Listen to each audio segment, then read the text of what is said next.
نحمده ونصلي على رسوله الكريم اما بعد فاعوذ بالله من الشيطان الرجيم بسم الله الرحمن الرحيم رب اشرح لي صدري ويسر لي امري واحلل عقدة من لساني يفقهوا قولي ان الذين يحبون ان تشيع الفاحشة في الذين آمنوا لهم عذاب علیم فی الدنیا والآخرہ واللہ یعلم وانتم لا تعلمون۔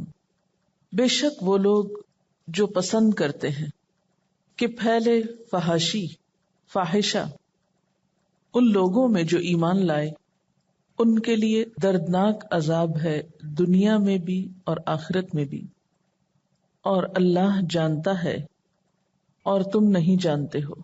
ان الذین، بے شک وہ لوگ کوئی بھی ہو سکتے ہیں، کافر بھی ہو سکتے ہیں یا سو کالڈ مسلمز بھی ہو سکتے ہیں۔ یحبون، جو پسند کرتے ہیں، محبت رکھتے ہیں، چاہتے ہیں کیا؟ ان تشیع الفاحشہ، تشیع کا لفظ جو ہے اشاعت سے ہے، اردو میں عام استعمال ہوتا ہے کسی بھی چیز کی نشر و اشاعت، پھیلانا، آشکارا ہونا، قوت پانا، کسی کے خلاف بے بنیاد الزام وضع کرنا اور اس کو لوگوں کے اندر پھیلانا، بنیادی طور پر پھیلانے کے معنی میں ہے۔ کیا پھیلے؟ کس چیز کی اشاعت ہو؟ الفاحشہ، فاحشہ کی۔ فاحشہ کا لفظ جو ہے عربی زبان میں کئی معنوں میں استعمال ہوتا ہے، بے حیائی کے معنوں میں، بدکاری کے معنوں میں، جھوٹی خبر کی اشاعت کے لیے بھی۔ تو جو لوگ چاہتے ہیں کہ مسلمانوں کے اندر فاحشہ پھیلے، تو ہم ذرا فاحشہ کی مختلف قسمیں جو ہیں ان کے بارے میں ذرا تفصیل سے دیکھیں گے۔ فاحشہ کے لفظی معنی کیا ہیں؟ بے حیائی، بدکاری، برے کام، کھلی برائی، ہر وہ کام جو انسان کی شہوانی خواہش میں تحریک پیدا کرنے کا سبب بنے، جو انسان کی لسٹ کو پرووک کرے، کوئی بھی چیز جو انسان کی نفسانی خواہشات میں اضافے کا سبب بنے۔ اس کی بہت سی صورتیں ہیں۔ پہلی صورت کیا ہے کہ کسی شخص پر یا کسی پاک دامن عورت پر زنا کا الزام لگانا اور پھر اس بات کو بغیر تحقیق کے لوگوں میں پھیلانا اور اسے بیان کرنا، گویا دوسرے لفظوں میں سکینڈلز کو عام کرنا۔ تو جو لوگ سکینڈلز پھیلانے میں دلچسپی رکھتے ہیں، یعنی فاحشہ کے لیے اس تعریف کی روح سے اگر ایک لفظ ہم سلیکٹ کریں تو وہ کیا آتا ہے؟ سکینڈلز عام کرنا یا سکینڈلز پھیلانا۔ دوسری صورت فاحشہ کی زنا ہے، جسے قرآن پاک میں فاحشۃ مبینہ کہا گیا ہے۔ اس میں زنا بھی آتا ہے اور زنا کے علاوہ خواہش نفس پوری کرنے کے سارے طریقے، کوئی بھی صورت، مثلا مردوں کی مردوں سے خواہش پوری کرنا جسے لواطت کہا جاتا ہے یا پھر ہومو سیکشولیٹی کہا جاتا ہے۔ لواطت اس کو اس لیے کہا جاتا ہے کہ سب سے پہلے یہ برائی قوم لوط میں شروع ہوئی تھی، جن پہ پتھروں کا عذاب نازل ہوا تھا۔ پھر اسی کی ایک اور صورت حیوانات سے خواہش پوری کرنا، یعنی مردوں کا مردوں سے خواہش پوری کرنا یا پھر حیوانات سے خواہش پوری کرنا۔ اس کے متعلق آپ صلی اللہ علیہ وسلم نے فرمایا ہے کہ اگر تم دیکھو کہ کوئی شخص حیوان پہ جا پڑا ہے تو اس کو بھی اور اس حیوان کو بھی مار ڈالو، یعنی اس جانور کو بھی مارنے کا حکم ہے ساتھ۔ اس میں بھی ضرور کوئی حکمت ہوگی، جیسے پاگل کتا ہوتا ہے نا، تو اگر وہ کاٹ لے تو پھر کیا حکم ہے کہ اس کو چھوڑو نہیں، مار ڈالو۔ اسی طرح ہو سکتا ہے کہ جس جانور کے ساتھ کوئی انسان برا فعل کرے، ہو سکتا ہے کہ اس کے اندر کوئی ایسی خرابی پیدا ہو جاتی ہے جو مزید انسانوں کے لیے نقصان دہ ہو۔ اس میں ہم دیکھتے ہیں کہ ویسٹ میں ایسی چیزیں بہت عام ملتی ہیں۔ پھر فاحشہ کی ایک اور صورت، عورتوں کا عورتوں سے تعلق، لیسبینز. شریعت نے عورتوں کے لیے بھی حدود مقرر کر دی. کوئی عورت کسی عورت کے سامنے ناف سے لے کر گھٹنوں تک کا حصہ کسی صورت نہیں کھول سکتی. یہ جو ہمارے یہاں عام رواج ہے کہ عورتیں ایک دوسرے کے سامنے نہا لیتی ہیں یا کپڑے تبدیل کر لیتی ہیں اور اس میں جسم دوسرے کے سامنے کھل جاتا ہے، تو اس کی اجازت نہیں. اسی طرح آپ صلی اللہ علیہ وسلم نے اس بات سے بھی سختی سے منع کیا ہے کہ کوئی عورت کسی دوسری عورت کے ساتھ چمٹے، یعنی اپنے سارے جسم کو چمٹا لے، اور خصوصاً لباس کے بغیر. جس طرح مرد کے مرد سے تعلق کو لواطت کہا جاتا ہے، اسی طرح عورت کی عورت سے تعلق کو سحاق کہا جاتا ہے. جیسے اسحاق لکھا جاتا ہے تو الف ہٹا دیں، سحاق، یعنی عورت کا عورت سے شہوانی تعلق جو ہے وہ بھی فاحشہ میں آتا ہے.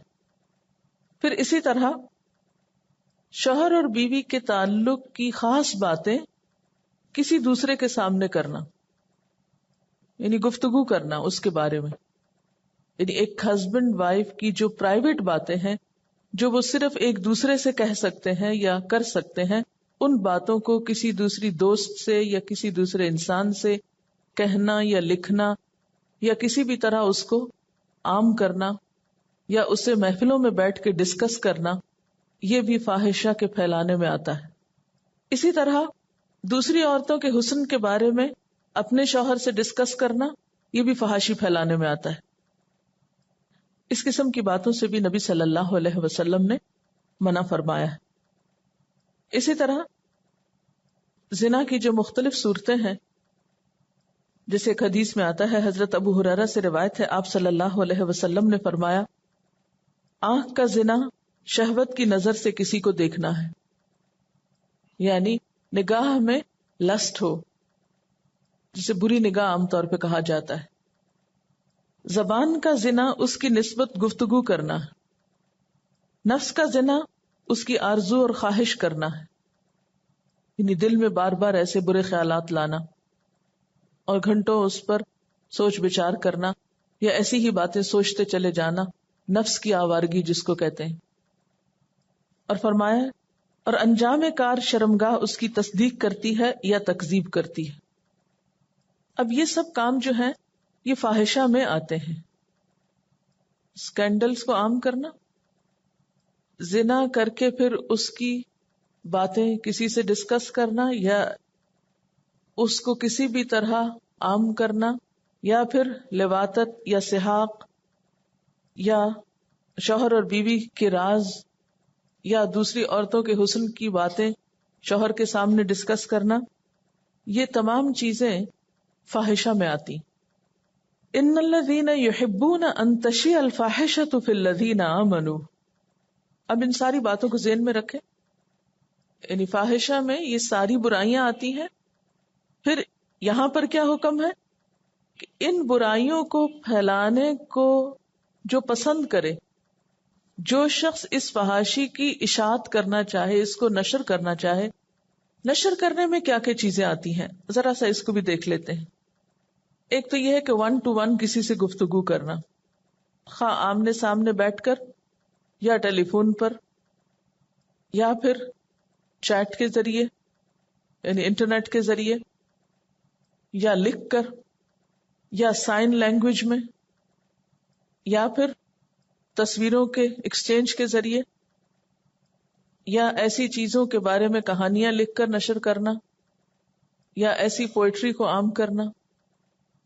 یعنی کوئی بھی طریقہ جس سے یہ برائیاں معاشرے میں ڈسکس ہوں یا عام ہوں، وہ ساری اس کی اشاعت میں آتی، خواہ گفتگو سے ہوں، خواہ قلم سے ہوں، خواہ ڈائریکٹ بات کی جائے یا انڈائریکٹ واضح الفاظ میں کی جائے یا اشاروں کے نائوں سے.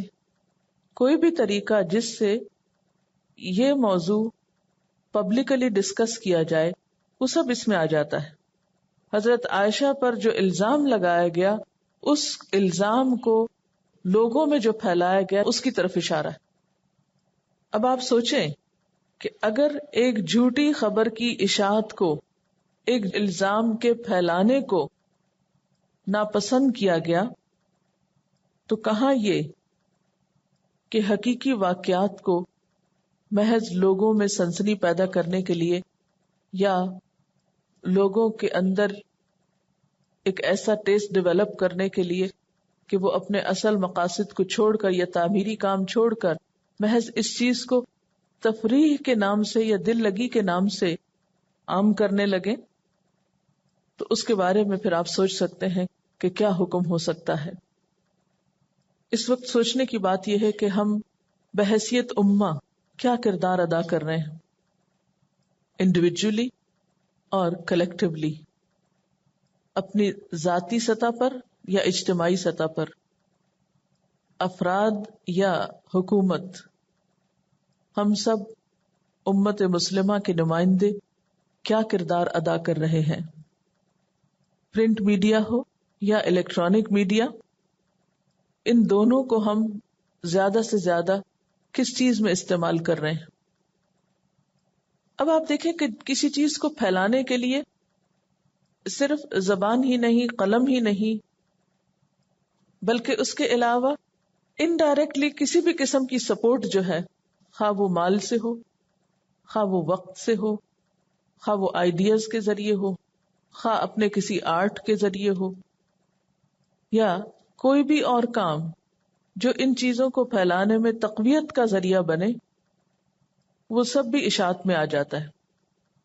جس طرح نیکی کو پھیلانا یا خیر اور بھلائی کی بات کو عام کرنا انسان کے لیے صدقہ جاریہ ہو جاتا ہے، اسی طرح فاحشہ کی اشاعت جو ہے وہ بھی انسان کے لیے نقصان کا سبب ہے۔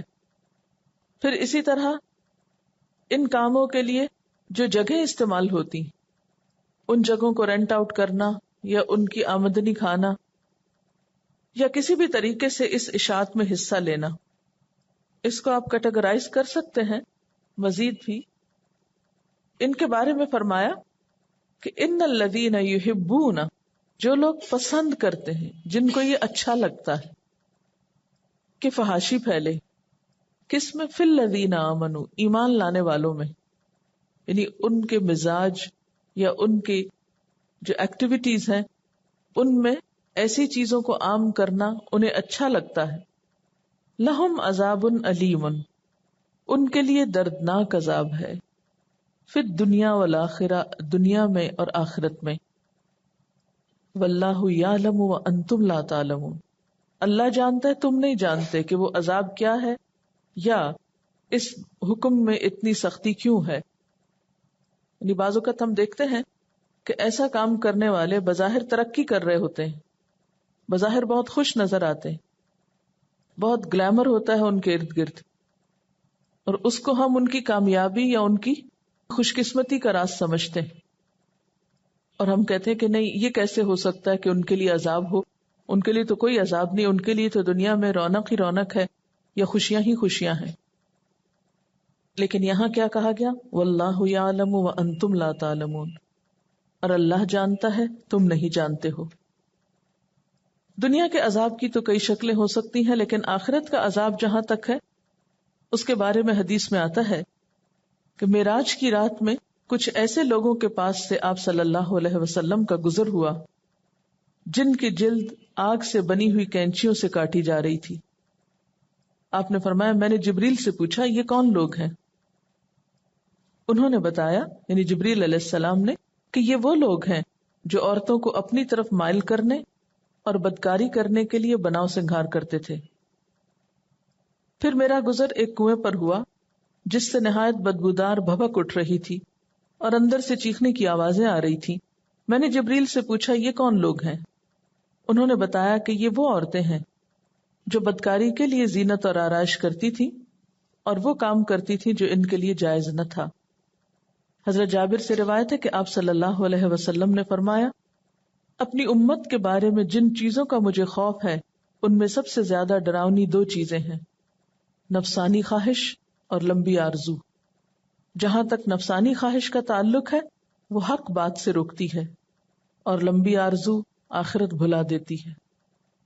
یعنی جب انسان دنیا کے بارے میں لمبی لمبی پلاننگ کرنے لگتا ہے تو قدرتی طور پر آخرت کی یاد اس سے محو ہو جاتی ہے۔ فاحشہ حیا کے منافی چیز ہے، اور حیا کے بارے میں آپ صلی اللہ علیہ وسلم نے فرمایا بے حیائی جس چیز میں بھی ہوگی اسے عیب دار کر دے گی، اور حیا جس چیز میں بھی ہوگی اسے زینت بخشے گی. یعنی حیا چیزوں کو خوبصورتی بخشنے کا ذریعہ ہے، اور بے حیائی سے چیزیں بدصورت ہو جاتی ہیں. مثلا گفتگو میں اگر حیا نہ ہو تو آپ دیکھیں گے کہ گفتگو میں پھر کیا ہوگا؟ بد اخلاقی ہوگی. اسی طرح اگر لباس میں حیا نہ ہو تو فحش لباس انسان پہنے گا جس سے اور کئی خرابیاں ہوں گی. یعنی کسی بھی معاملے میں جب وہ حیا اختیار نہیں کرتا تو مشکل پیدا ہوتی ہے. اسی طرح ایک اور حدیث میں آتا ہے کہ ایمان کی 60 سے اوپر کچھ شاخیں ہیں، اور حیا بھی ایمان کی ایک شاخ ہے. حضرت ابن عمر سے روایت ہے کہ آپ صلی اللہ علیہ وسلم نے فرمایا یقین جانو کہ حیا اور ایمان دونوں ایک دوسرے سے ملے ہوئے ہیں، اگر ان میں سے ایک جاتا رہا تو دوسرا بھی جاتا رہے گا. حضرت زید بن طلحہ کہتے ہیں کہ آپ صلی اللہ علیہ وسلم نے فرمایا ہر دین میں کوئی خاص پسندیدہ خصلت ہوتی، اور اسلام کی محبوب ترین خصلت حیا ہے.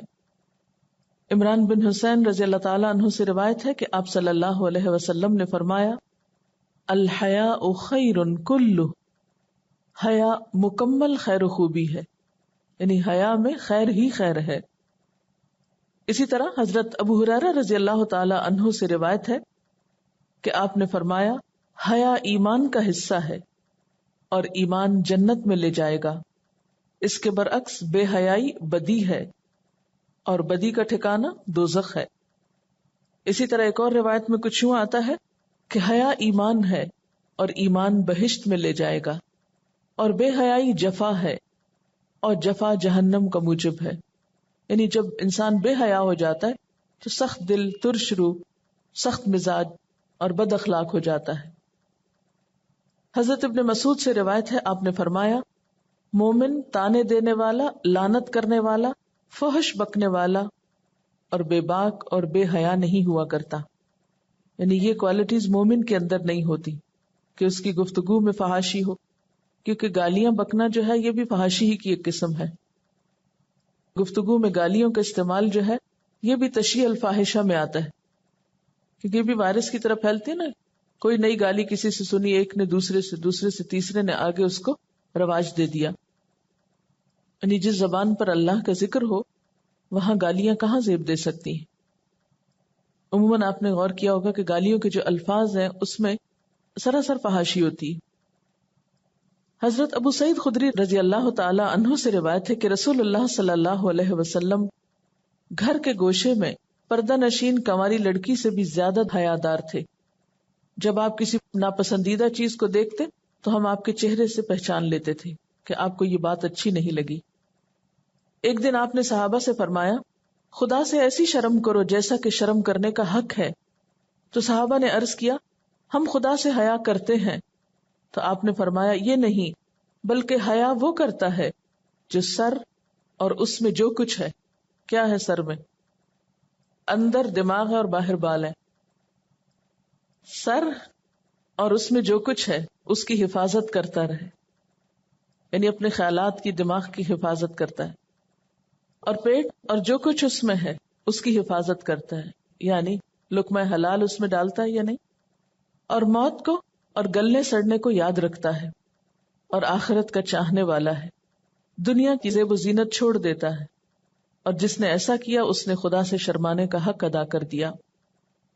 رسول اللہ صلی اللہ علیہ وسلم نے فرمایا لوگوں سے زیادہ اللہ کا حق ہے کہ اس سے حیا کی جائے، کیونکہ بعض اوقات ہم لوگوں کے سامنے تو بہت شریف بن جاتے ہیں لیکن تنہائی میں ساری شرافت بھول جاتے ہیں. تو یہاں پر سب سے زیادہ حیا اللہ تعالیٰ کے سامنے ہونی چاہیے. ابن مسعود کا قول بھی ہے کہ اللہ تعالیٰ کے بارے میں پوری طرح باحیا رہو. سر اور جو اس میں ہے، پیٹ اور جو اس میں ہے اس کی حفاظت کرو کہ کوئی ناجائز چیز ان میں نہ آنے پائے. اور موت اور آزمائش کو یاد رکھو کہ آج اگر اچھے دن ہے تو کل کوئی امتحان بھی ہو سکتا ہے، بیماری سے یا کسی بھی چیز کے نقصان سے یا کسی بھی ناگوار اور ناپسندیدہ چیز کے آنے سے. اب آپ دوبارہ دیکھیے اسی آیت کو ان الذین یحبون، بے شک وہ لوگ جو پسند کرتے ہیں، ان تشیع الفاحشۃ، کہ فاحشہ پھیلے، فاحشہ کی اشاعت ہو، فاحشہ سپریڈ ہو، فی الذین آمنوا، ان لوگوں میں جو ایمان لائے، لہم عذاب علیم فی الدنیا والآخرہ، ان کے لیے دنیا اور آخرت میں دردناک عذاب ہے۔ آخرت کے عذاب کی بات تو ابھی ہوئی تھی، جو آپ صلی اللہ علیہ وسلم کو معراج کے موقع پر دکھائی گئی تھی، لیکن دنیا میں عذاب کی شکلیں کیا ہو سکتی ہیں؟ ان میں آپ دیکھیے کہ موجودہ دور میں ایڈز کی بیماری کسی سے بھی ڈھکی چھپی نہیں، جو سراسر نتیجہ ہے فحاشی کا۔ اور جیسا کہ ایک حدیث میں بھی آتا ہے کہ جب کسی قوم میں فحاشی پھیل جاتی ہے تو اللہ تعالیٰ اس میں ایسے امراض پیدا کر دیتا ہے جو ان کے پہلوں میں نہیں ہوتے۔ تو ایڈز جیسی بیماری کا پھیلنا جو ہے یہ اس حدیث کی تصدیق کرتا ہے۔ پھر اسی طرح ذہنی سکون کا ختم ہو جانا، یہ بھی عذاب کی ایک شکل ہے۔ دل کا چین اٹھ جانا، سب کچھ ہوتے ہوئے انسان کی خوشی ختم ہو جانا، تو دنیا میں بھی دردناک عذاب ہے اور آخرت میں بھی۔ اذا لم تستحیی فاصنع ما شئت، جب تم حیا نہ کرو تو جو چاہو کرو۔ حیا کیا چیز ہے؟ حیا انسان کے اندر کی وہ قوت ہے جو اسے برائی کرنے سے روک دیتی ہے، برائی کے راستے میں رکاوٹ پیدا کر دیتی۔ دوسرے لفظوں میں آپ اس کو جھجک کہہ سکتے ہیں، آڑ کہہ سکتے ہیں، شرم کہہ سکتے ہیں، انقباض نفس کہہ سکتے ہیں۔ انقباض ہوتا ہے اندر ایک گھٹن ہونے لگتی ہے، اندر سے کچھ کھچنے لگتا ہے، یعنی گویا انسان کے اندر ایک ڈور ہوتی ہے جو کھچ جاتی ہے، یا ایک باغ ہوتی ہے نا، جیسے گھوڑا بھاگ رہا ہوتا ہے، اگر اس کو روکنا چاہیں تو کیا کرتے ہیں؟ اس کی باغ کھینچ لیتے ہیں، اس سے کیا ہوتا ہے؟ رک جاتا ہے۔ اسی طرح ہمارا نفس جو ہے یا ہمارا دل جو ہے وہ مختلف قسم کی برائیاں کرنا چاہتا ہے، مختلف قسم کے غلط کام کرنا چاہتا ہے، مختلف قسم کی خواہشات کی تکمیل چاہتا ہے، وہ خواہشات جن کی تکمیل انسان کو ہلاکت میں مبتلا کر سکتی۔ خواہش کے لیے کیا لفظ آیا ہے؟ ہوا، اور ہوا کا معنی کیا ہوتا ہے؟ اوپر سے نیچے گرنا۔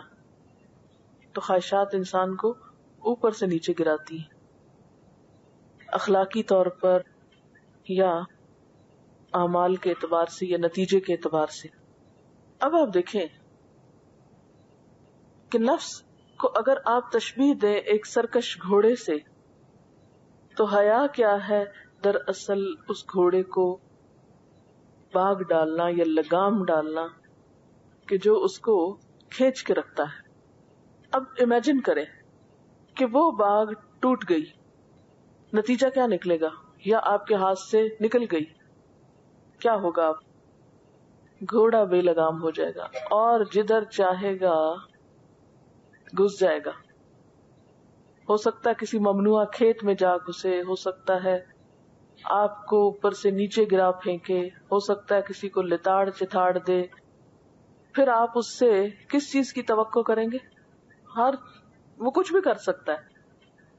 یہی چیز دراصل اس حدیث میں بیان کی گئی ہے، اذا لم تستحی فاصنع ما شئت، جب حیا نہیں رہی، وہ لگام نہیں رہی، وہ چھٹ گئی، وہ تار ٹوٹ گئی، پھر جو دل چاہے کرو۔ تو جس شخص کے اندر حیا نہیں ہوتی، وہ اندر سے لگام کھینچنے کی صلاحیت نہیں رکھتا، پھر نتیجہ کیا ہوتا ہے؟ انسان کسی حد پہ جا کے نہیں رکتا۔ پھر اب دیکھیے کہ دین میں دو طرح کی ذمہ داریاں ہیں ہم پہ۔ ایک کیا ہے؟ اللہ کے حقوق ہے، اور ایک دوسری طرف بندوں کے حقوق ہے۔ دین کی ایک یہ سیدھی سی تقسیم ہے، ایک موٹی سی تقسیم ہے۔ اب آپ دیکھیں کہ جس شخص کو خدا کا خوف نہ رہے، خدا سے حیا نہ ہو، جو اللہ سے نہیں شرماتا، اب کیا ہوگا؟ اللہ کے حقوق ادا کرنے کا وقت آئے گا تو وہ ڈھیٹ ہو کے بیٹھا رہے گا. نماز کا وقت ہے، اسے کوئی حیا نہیں، اللہ تعالیٰ سے شرماتا نہیں ہے ایسا شخص. وہ ڈھیٹ بن کے بیٹھا، میں نہیں پڑھتا، میں سو رہا ہوں، میں کھا رہا ہوں، میں اپنے دوستوں سے باتیں کرنا چاہتا ہوں، مجھ سے نہیں پڑھی جاتی نماز. تو یہ کیا ہے؟ دراصل اللہ تعالیٰ سے جھجک نہ ہونا، حیا نہ ہونا. کیونکہ جس شخص کو یہ خیال آ جائے کہ مجھے اللہ نے سب کچھ دیا اور میں اسی کے لیے نہیں اٹھ رہا، پھر وہ نہیں بیٹھ سکتا کہ آرام سے بیٹھا رہے اور نماز چھوڑ دے. اسی طرح زکوٰۃ دینا مثلا، تو جس شخص کے اندر حیا نہیں وہ کیا کرتا ہے؟ غریب کا مال اپنے مال میں ڈال کے کھا لیتا ہے. زکوٰۃ یہی ہے نا، غریبوں کا مال ہے یا ضرورت مندوں کا مال ہے. تو اس شخص کے اندر حیا نہیں ہے نا. اگر اللہ سے شرماتا ہوتا وہ بندہ تو کیا کرتا؟ اگر آپ کسی کے پیسے اپنے پاس رکھ لیں، اس کا کیا مطلب ہے؟ کہ آپ بہت ڈھیٹ انسان ہے، بے حیا انسان ہے، تبھی آپ نے ایسا کیا نا. دوسری طرف حقوق العباد ہے. حقوق العباد میں کیا ہوتا ہے؟ کسی انسان کا مال نہ کھایا جائے، کسی انسان کی بے عزتی نہ کی جائے، یا اس کو تانا نہ دیا جائے، یا جھوٹ نہ بولا جائے، یا غیبت نہ کی جائے، ہے نا. اب جو شخص کسی کی برائی مثلا اس کے منہ پہ کر رہا ہے، کیا اس کے اندر کوئی حیا ہے؟ کوئی جھجک ہے؟ جس کے اندر جھجک ہوتی ہے وہ نہیں کر سکتا، وہ منہ ہی نہیں کھول سکتا. اللہ سے جو شرماتا ہے وہ جھوٹ نہیں بول سکتا کہ اللہ تعالیٰ کیا کہیں گے، اس شخص نے بات کچھ تھی اور بتائی کچھ. اس کو تو اندر سے ہی ایسی شرمندگی ہوگی کہ میں نے کیا کیا. اصل میں ہم حیا کو ایک بہت ہی ریسٹرکٹیڈ معنوں میں لیتے ہیں، وہ پردہ کرنا یا کپڑے پہن کے رکھنا وغیرہ. وہ ایک بہت لمیٹڈ مفہوم ہے. یہ زندگی کے ساری چیزوں پر آتا ہے. شرم و حیا صرف لباس اور پردے کا نام ہی نہیں ہے، صرف لباس سے متعلق نہیں ہے حیا، وہ ایک حصہ ہے. نبی صلی اللہ علیہ وسلم نے فرمایا بے حیائی جس چیز میں بھی ہوگی اسے عیب دار کر دے گی. مثلا کسی انسان میں ہے بے حیائی تو اسے عیب دار کر دے گی، اس میں عیب ہوں گے، وہ بدتمیز ہوگا، بد اخلاق ہوگا، بد زبان ہوگا، فضول باتیں بولے گا. لیکن جس شخص کے اندر جھجک ہوگی وہ نہیں ایسا کرے گا. آپ نے فرمایا ما کان الفحش فی شیء الا شانہ وما کان الحیاء فی شیء الا زانہ. اور حیا جس چیز میں بھی ہوگی اسے چار چاند لگا دے گی، اسے خوبصورت بنا دے گی. اب دو لوگوں کو اپنے امیجنیشن میں لائیں. ایک ہے کہ جو لفظ منہ میں آتا ہے بدتمیزی سے بولے چلے جا رہا ہے، اور ایک ہے کہ جو سوچ سمجھ کے بولتا ہے اور نرمی سے بات کر رہا ہے اور اچھے الفاظ کا چناؤ کر رہا ہے. تو دونوں میں فرق ہو جائے گا نا، چاہے ایک نے کتنا بھی اچھا میک اپ کر رکھا ہو، کتنے بھی خوبصورت کپڑے پہن رکھے. تو جہاں نرمی آپ کو خوبصورتی دیتی ہے، اس کے بعد کیا خوبصورتی دیتی ہے؟ حیا. اچھا ایک چیز ہے کہ ہم حیا کو صرف عورتوں کے لیے ضروری سمجھتے ہیں، ہر ایک کے لیے ضروری نہیں سمجھتے. حالانکہ حیا کا تعلق صرف عورتوں سے بھی نہیں ہے. نبی صلی اللہ علیہ وسلم سے بڑھ کر کوئی حیادار نہیں تھا. آپ کے حیا کے بارے میں کیا آتا ہے؟ ایک کنواری لڑکی سے بھی بڑھ کر حیادار تھے. پھر آپ کو یہ بھی معلوم ہے کہ حیا جو ہے یہ ایمان کا حصہ ہے، ایمان کا حصہ. یعنی اس کی روٹس ایمان سے نکلتی ہیں. ایک درخت ہوتا ہے جو زمین سے نکلتا ہے نا، مثل کلمۃ طیبۃ کشجرۃ طیبۃ اصلها ثابت وفرعها في السماء تؤتی اکلها کل حین باذن ربها. ایک اچھے درخت کی خوبی کیا ہوتی ہے کہ اس کی جڑیں زمین کے اندر ہوتی ہیں، جڑیں بڑی گہری ہوتی ہیں، روٹس والا ہوتا ہے اور شاخیں اوپر تک جاتی ہیں. خوب پھلا پھولا درخت ہوتا ہے، مریل سکڑا نہیں. اچھا اب آپ دیکھیں کہ ایک درخت تو وہ ہے جس کی جڑیں گہری ہیں زمین میں، اور ایک آپ کیا کریں کہ وہ تو بڑا ٹائم لگتا ہے جڑیں زمین میں جانے میں اور پتے لگنے میں، اور اتنا کون انتظار کرے. لاؤ ایک لکڑی کا کھمبا اور لگاؤ یہاں، اور اس پہ پتے چپکا دیتے ہیں، اور نیچے سے اس کو تھوڑی سی زمین میں مٹی کھود کے ٹھوک دیتے ہیں.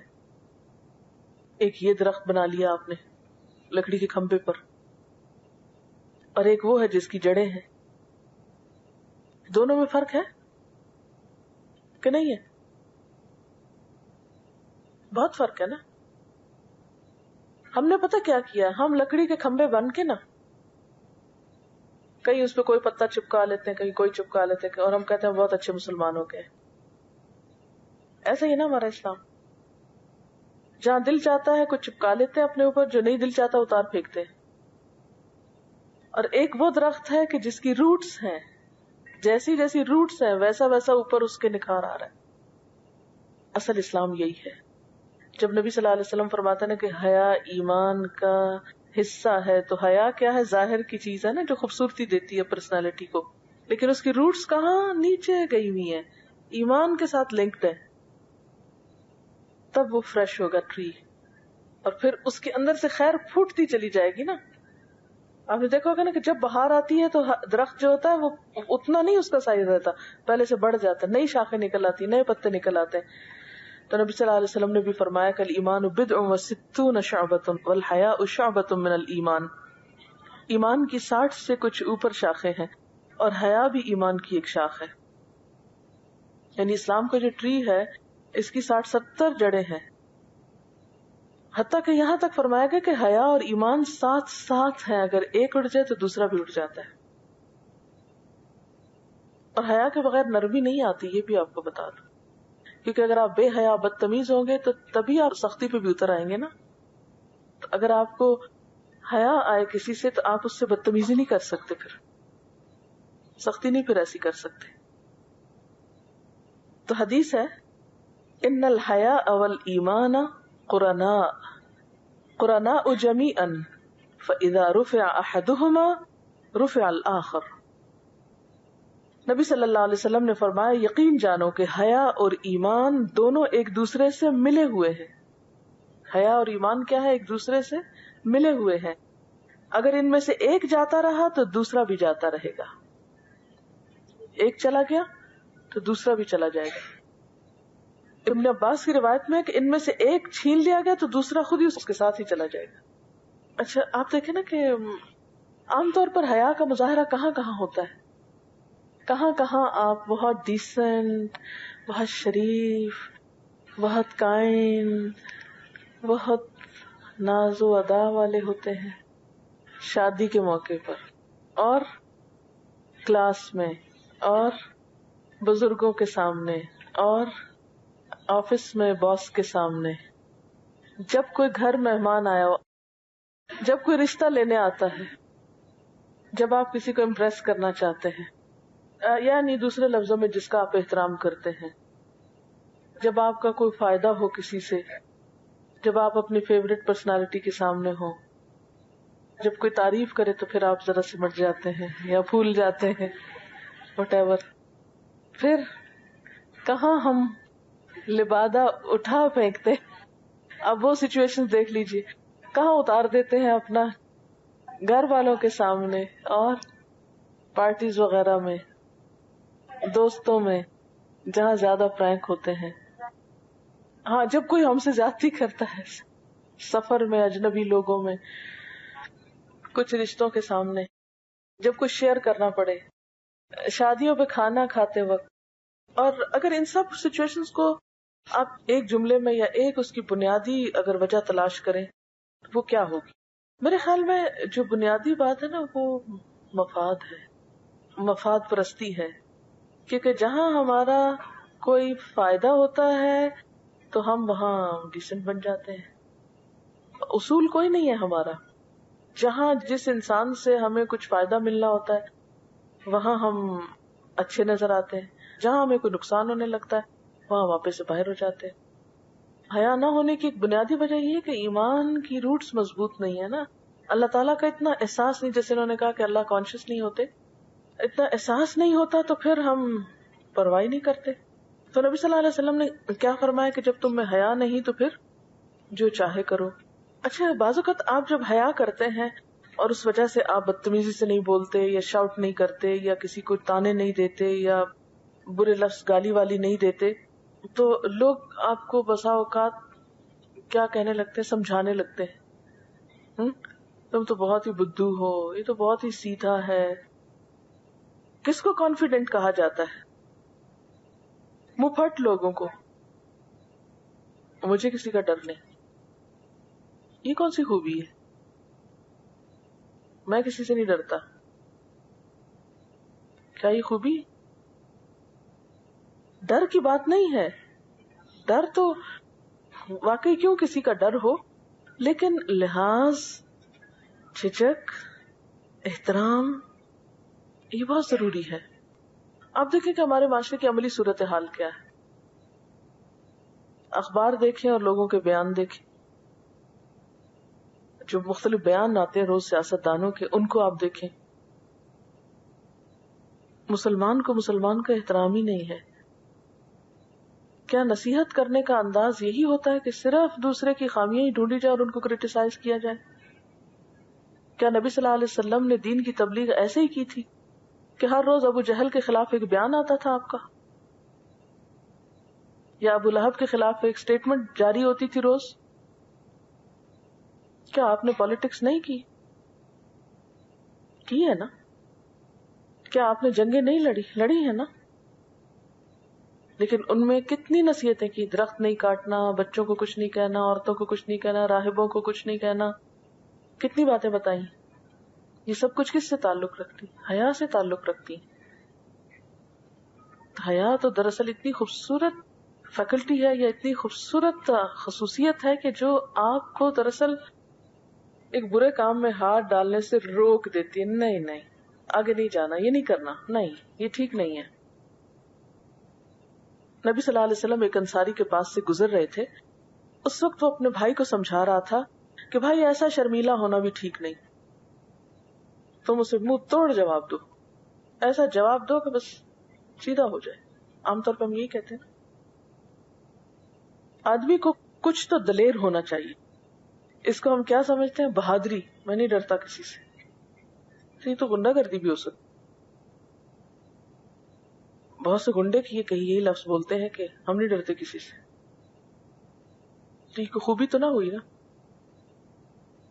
کیونکہ انسان کو کچھ تو دلیر ہونا چاہیے. تم ساری زندگی سنتی رہو گی, 2-4 سناؤ پھر دیکھنا. تو اکثر کیا ہوتا ہے, 2-4 آپ سناتے ہیں, اس سے وہ 8-10 کوئی اور سنا دیتا ہے آپ کو. تو نبی صلی اللہ علیہ وسلم نے کیا فرمایا, اس کو داہو, چھوڑ دو اس کو, ایسی نصیحتیں مت کرو, ایسی دلیری مت دلاؤ. فَإِنَّ الْحَيَاءَ مِنَ الْإِيمَانِ, کیونکہ حیا تو ایمان میں سے ہے. حضرت زید بن طلحہ کہتے ہیں کہ نبی صلی اللہ علیہ وسلم نے فرمایا, اِنَّ لِكُلِّ دِینٍ خُلُقًا وَخُلُقُ الْإِسْلَامِ الْحَيَاءُ. ہر دین میں کوئی خاص پسندیدہ خصلت ہوتی ہے, یعنی ہر دین کی ایک خاص پہچان ہوتی ہے, اور اسلام کی محبوب ترین خصلت حیا ہے. کہ مسلمان جو ہے اس کی گفتگو میں, اس کے چال چلن میں, اس کی بات کرنے کے انداز میں اوئے اوئے نہیں ہوتی, ہائے ہائے نہیں ہوتی. یہ میں ایک پیسج آپ کو پڑھ کے سناتی ہوں. ایک شخص نے سانڈ کو چھیڑا, بیل جو ہوتا ہے, اس کے بعد سانڈ نے اس کو اپنی سینگ سے مارا. اب سانڈ کو چھیڑنے والا ویسے کیا بن رہا ہوگا؟ دلیر. اب بتانا کیا مقصود ہے کہ ہم بہت بہادر ہیں. تو ایسی حالت میں آپ کیا کہیں گے کہ سانڈ نے آدمی کو مارا, یا یہ کہا جائے گا کہ سانڈ نے آدمی کو مارا اور آدمی نے اپنے آپ کو سانڈ سے مروایا نا.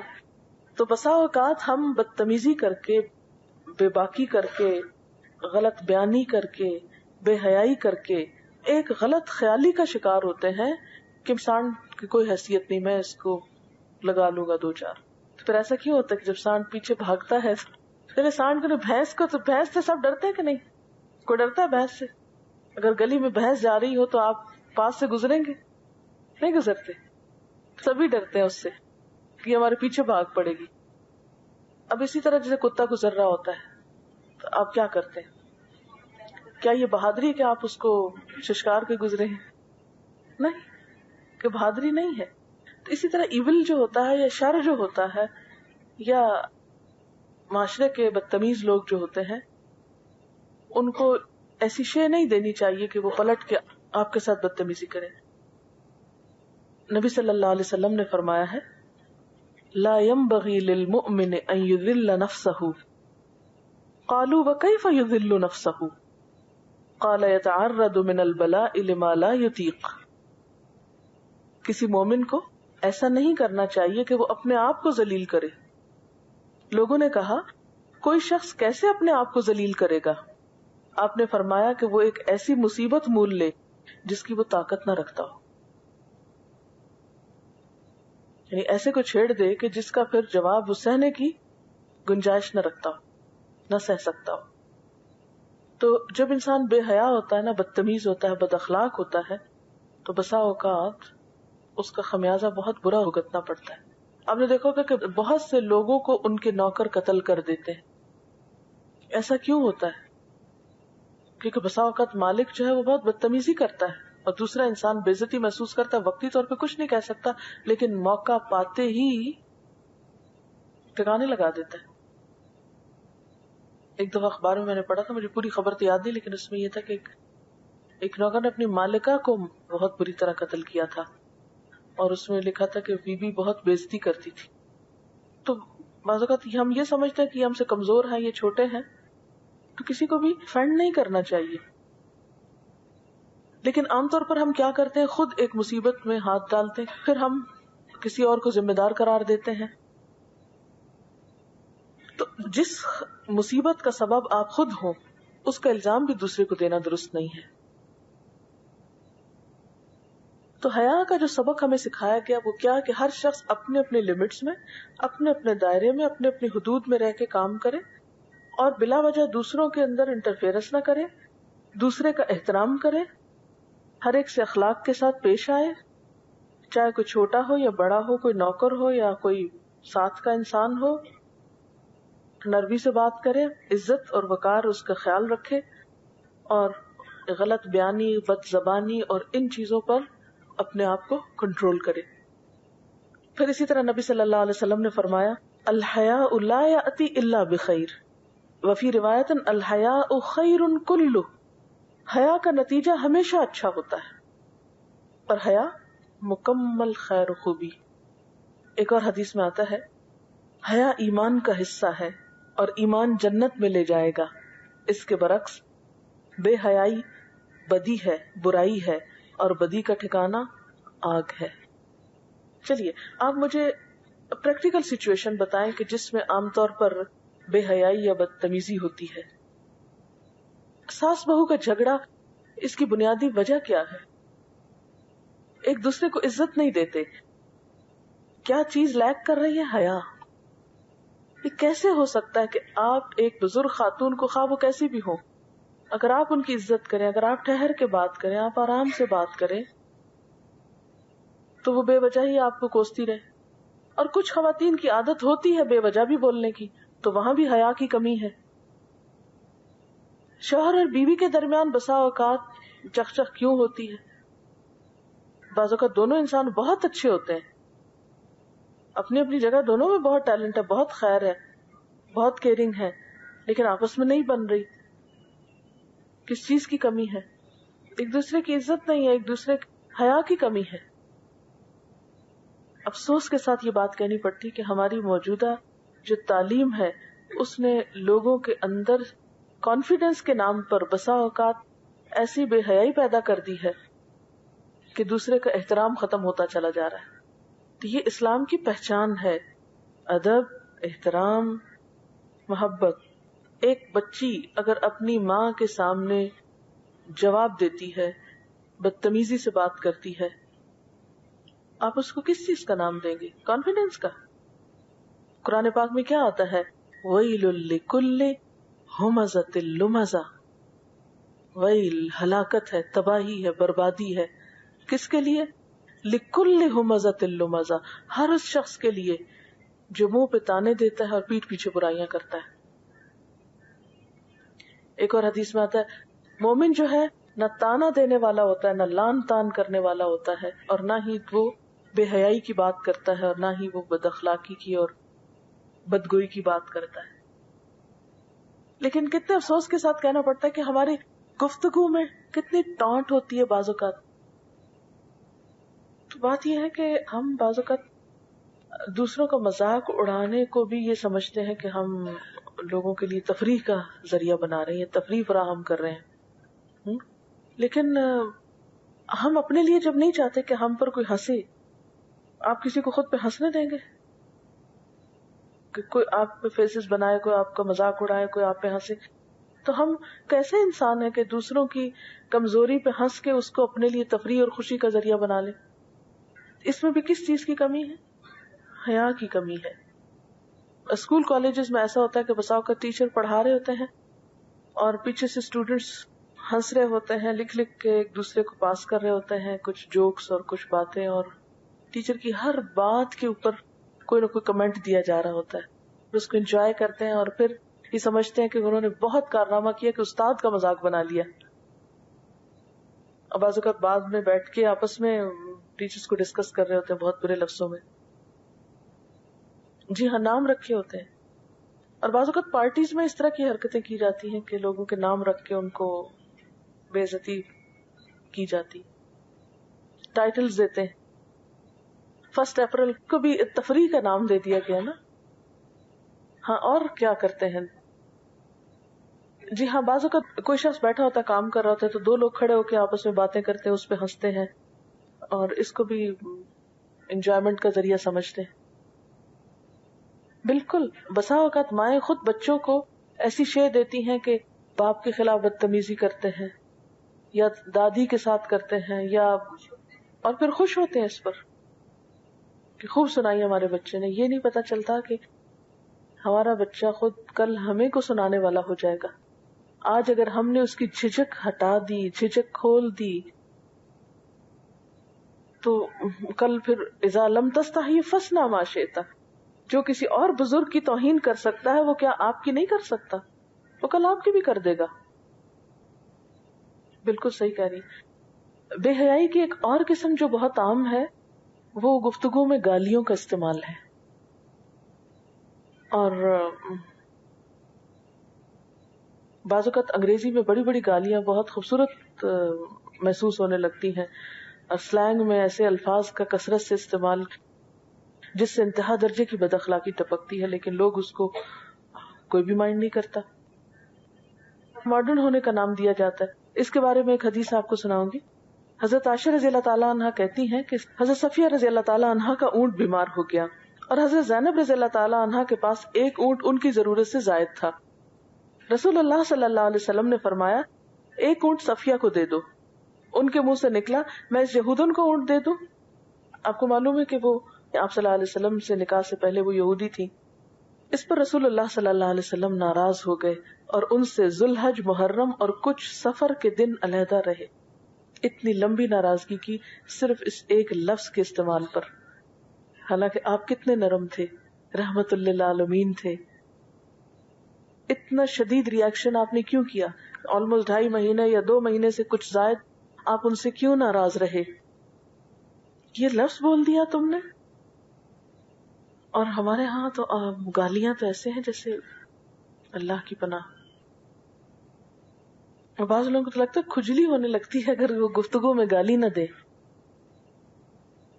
مثلا عام لوگ جو کام کر رہے ہوتے ہیں نا، جیسے مزدور لوگ ہیں یا بچرز ہیں، آپ نے کبھی نوٹس نہیں کیا کہ جو اس قسم کے جو ہمارے ہاں لوگ ہیں وہ بسا اوقات ہر بات کی ابتدا گالی سے کر رہے ہوتے ہیں. یہ بتا رہی ہیں کہ یہ کل اپنے بیٹے کو اسکول میں لینے کے لیے گئی اور وہاں پر ایک بچہ دوسرے سے مل رہا اور بہن کی گالی دے کر اس کو پھر گلے مل رہا اس کا حال پوچھ کے. اور سننے والے نے بھی مائنڈ نہیں کیا ہوگا کیونکہ وہ بھی یعنی گویا گالیاں دینا محبت کی علامت بن گئی، ویلیوز اتنی الٹ گئی. بالکل. اب مثلا یار کا لفظ جو ہے کس قدر عام ہو گیا ہمارے معاشرے میں، حالانکہ یہ کوئی اچھے معنوں میں استعمال نہیں ہوتا تھا، کبھی بہت برا سمجھا جاتا تھا.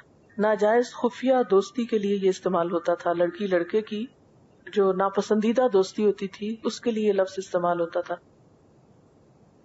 اچھے دوست کے لیے استعمال نہیں ہوتا تھا. اب آپ دیکھیں، باپ بیٹے کو کہہ رہا ہے، بیٹا باپ کو کہہ رہا ہے، بہن بھائیوں کو کہا جا رہا ہے، دوستوں کو کہا جا رہا ہے، ہر ایک رشتے میں یہ لفظ آ گیا. کیا ذوق ہے. اور اچھے بھلے سمجھدار لوگ اس کو بہت اچھا مینر سمجھ کے استعمال کرتے ہیں. پبلک سروس ٹرانسپورٹ ڈرائیورز کہتے ہیں کہ ڈرائیونگ سیکھی جاتی ہے اور گالیاں آ جاتی ہیں. اسی طرح دیکھیں کہ دوسروں کی مصیبت کو دیکھ کے ہنسا جاتا ہے نا بسا اوقات. اس کے بارے میں حدیث میں آتا ہے کہ نبی صلی اللہ علیہ وسلم نے فرمایا کہ آدمی اپنے آپ کو بڑھاتا چڑھاتا رہتا ہے یہاں تک کہ اس کا نام سرکشوں میں لکھا جاتا ہے، پھر اس پر وہی مصیبت نازل ہوتی ہے جو ان پر ہوئی. یعنی خود شیخی بگاڑتا ہے اور دوسرے کو ذلیل کرتا ہے اور دوسرے کی مصیبت پہ ہنستا ہے، حتیٰ کہ کیا ہوتا ہے، خود اس پہ وہی آ جاتا ہے جو جس کا مذاق وہ دوسرے کے لیے اڑا رہا ہوتا ہے.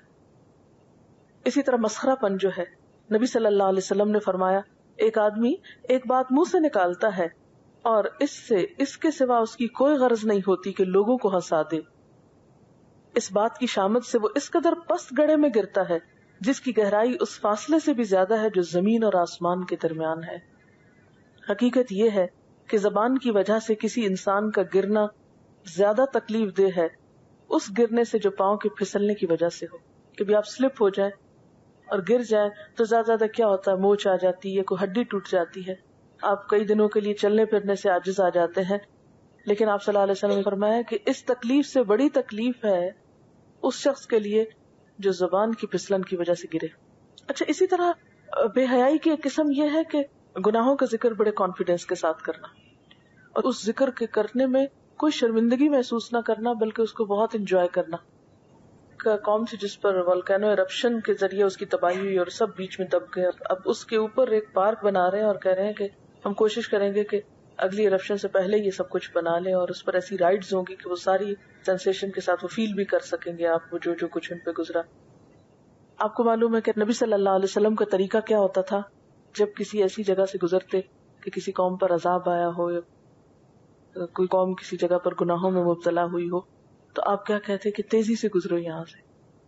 یعنی اس میں سیر و تفریح کی جگہ نہیں ہے، وہ انجوائے کرنے کی جگہ نہیں. ہم بسا اوقات اپنے ماضی کے گناہوں کا ذکر کرتے ہیں تو بہت انجوائے کرتے ہیں، بہت کانفیڈنٹ فیل کرتے ہیں کہ دیکھو ہم نے کیا کیا کمال کیے ہوئے ہیں، ایسے ایسے اللہ کی نافرمانی کے دلیری سے کام کیے ہوئے ہیں.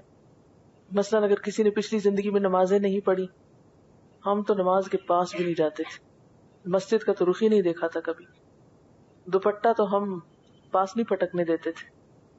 اور اس قسم کی اور بھی پچھلے گناہوں کو یاد کر کے ان پہ شرمندگی، ندامت، افسوس، استغفار، اس کی بجائے بے جھجک ہو کے گناہوں کا تذکرہ، تبصرہ اور اس پہ خوشی کا اظہار کہ بہت مار کے مارے ہم نے اللہ کی نافرمانی میں، بڑے بڑے کمال کیے. اچھا، اگر کوئی آپ کے ساتھ بدتمیزی کر رہا ہو، یعنی بدتمیزی از اے کائنڈ آف بے حیائی، تو آپ اس کو کیسے کنٹرول کریں گے؟ بسا اوقات ایسا بھی ہوتا ہے کہ اگر آپ خاموش ہوتے ہیں تو دوسرا اس سے بھی زیادہ بدتمیزی شروع کر دیتا ہے، کیونکہ وہ اصل میں تو یہی چاہتا ہے نا کہ آپ کو بھی افینڈ کرے اور آپ بھی کچھ بولے. اس موقع پر بسا اوقات خاموش نہیں ہو، آپ بات کریں مگر آرام سے بولتے جائیں.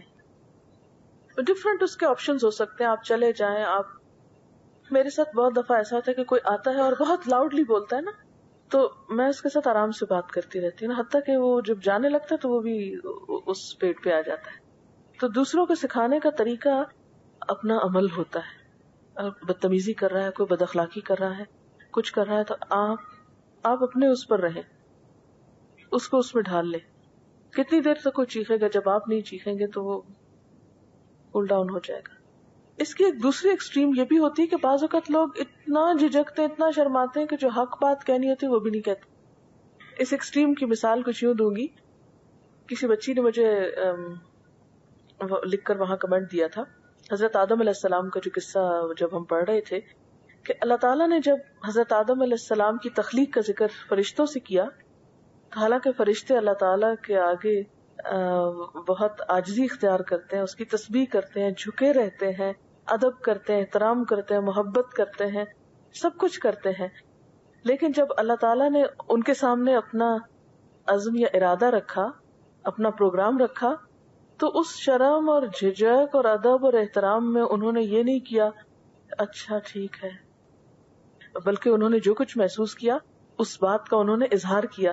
اتجعل فیہا من یفسد فیہا، کیا آپ اس میں وہ بنائیں گے جو اس میں فساد کرے گا؟ تو بسا اوقات ہم یہ آڑ لیتے نہیں، ہمیں تو بہت جھجک آتی ہے اس لیے ہم کسی کے ساتھ کوئی بات نہیں کر سکتے. ایسی جھجک جو ہے یہ بھی پسندیدہ نہیں ہے. جھجک وہی اچھی ہے جو آپ کو اچھا کام کرا دے، وہ جھجک اچھی نہیں جو آپ کو نیکی سے روک دے. دیکھیے حیا یہ جھجک کی دو قسمیں ہو گئی.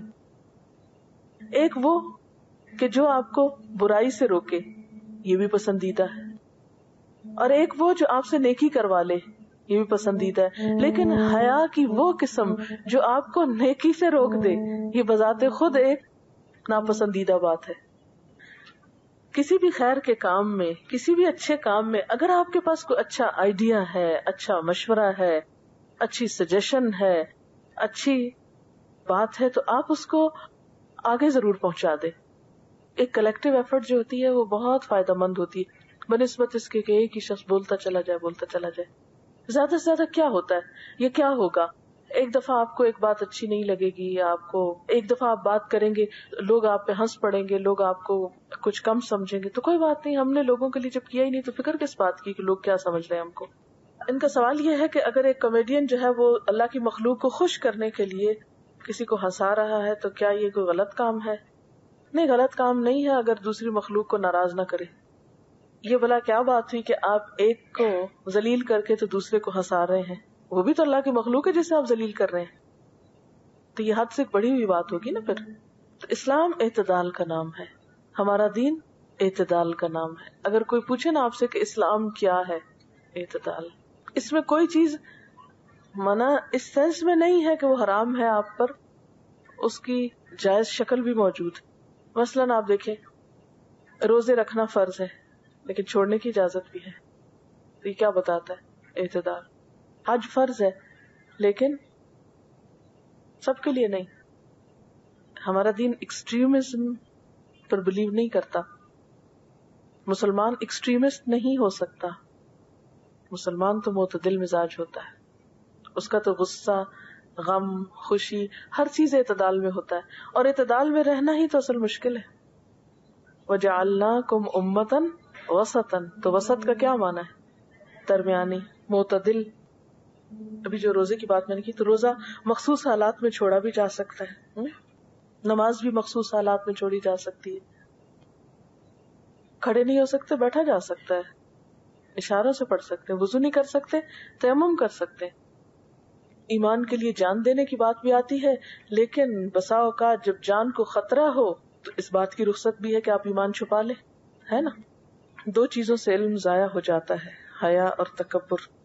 دو شخص کے درمیان مروت کی خوبصورت دیوار ہوتی ہے جو کہ بد کلامی سے اور بد زبانی سے گر جاتی ہے. یعنی کوئی بھی دو انسانوں کے درمیان جو تعلق ہوتا ہے اس میں جو مروت ہوتی ہے، ایک دوسرے کا لحاظ ہوتا ہے، یہی اس تعلق کو خوبصورتی بخشتا ہے.